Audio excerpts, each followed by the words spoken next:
Hello and salute everybody. Welcome back to Chatting with Nicole. If you have not subscribed, do me a favor and do that right now. If you're new, welcome to the family. Subscribe and also check out the rest of the videos. So I've been following the Mexican border kidnapping, and there have been some very devastating and interesting development. So check it out. Let's keep the conversation going. Stay safe and blessed, and I'll see you on the next video. From those Americans who were kidnapped in Mexico, we've just learned there was a fifth person on the trip. Gabe Gutierrez is in South Carolina, where the Americans are from. Mexico, here we go. This is video inside the minivan heading to Mexico before 4 Americans were kidnapped. It was originally live streamed on Facebook. A law enforcement source familiar with the matter tells NBC News a previously unreported fifth person made the road trip, but left the group before the others crossed the border because that person did not have the proper documentation. We're blurring her face since she has not been publicly identified. Latavia Washington McGee, a mother of 6, was among the Americans captured Friday when authorities say cartel gunmen opened fire on the minivan after they crossed into Mexico for a medical procedure. McGee's cousin, Shaid Woodard, and close friend Zindel Brown were killed. McGee's mother speaking to CNN today. She watched them die.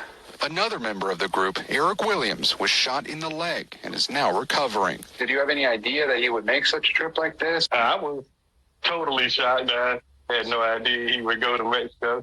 Robert Williams is his older brother.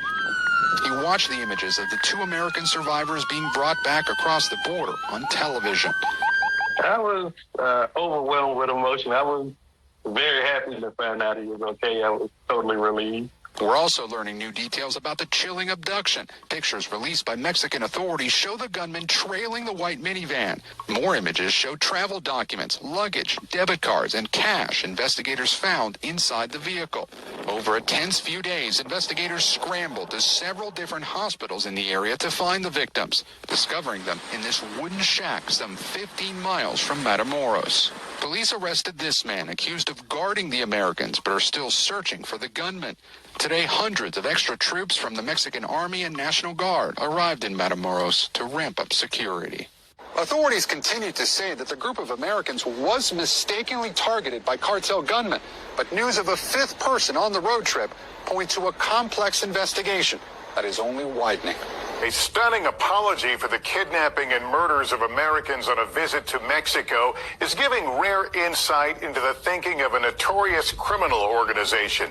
The apology coming in a letter purporting to be from the Gulf Cartel, in which it seems to disavow a direct role in the attack that left 2 Americans and a Mexican citizen dead, blaming it on errors caused by the undisciplined and suggesting the violent acts were done by those working alone, acting against the rules. In the letter, which a senior law enforcement official says is believed by U.S. authorities to be legitimate, the group strongly condemns the kidnappings and murders. The letter obtained by the Associated Press included a picture of bound men and warned that the guilty parties will pay. Morgan Chesky has more. The stunning photos show 5 men laying on the pavement, each with hands tied and all but one shirtless, with a handwritten letter claiming to be from Mexico's Gulf Cartel stuck to the windshield. A bizarre scene that tonight a senior law enforcement official tells NBC News appears to be an apology from the cartel following the kidnapping that left 2 Americans dead. The shocking admission almost unprecedented. Have you seen a PR situation like this? No, I have not. They made a huge mistake. They killed 2 Americans. And they know that the Mexican government going after them. They know that we're going to go after them as well. The letter, obtained by the Associated Press from a Mexican official, includes apologies to the people of Matamoros, the Mexican woman who was killed, and the families of the Americans. It reads in part, the Gulf Cartel Scorpion Group strongly condemns the events of Friday, March 3rd.